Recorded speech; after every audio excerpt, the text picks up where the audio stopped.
শ্রীমদ্ ভগবদ্ গীতা একাদশ অধ্যায়। এই অধ্যায় হল বিশ্বরূপ দর্শনযোগ অধ্যায়। এই অধ্যায়ে উল্লেখ আছে জীবাত্মার স্থিতি হল পরমাত্মা ও জগতের মধ্যস্থানে। স্বরূপত এটি সাক্ষাৎ পরমাত্মার অংশ, কিন্তু ধরে আছে প্রকৃতির অংশকে। জীব যত বেশি করে প্রকৃতির অর্থাৎ সংসারের প্রতি আকর্ষিত হতে থাকে, তার ভিতর ততই সঞ্চয় এবং ভোগের আগ্রহ বাড়তে থাকে।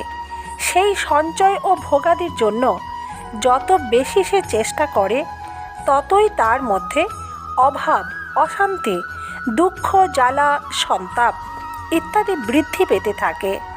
কিন্তু এই জীবাত্মা যতই সংসারে বিমুখ হয়ে ভগবানের পথে চলে, ততই তার মধ্যে আনন্দের প্রাপ্তি হতে থাকে এবং দুঃখ ক্রমশ দূর হতে থাকে।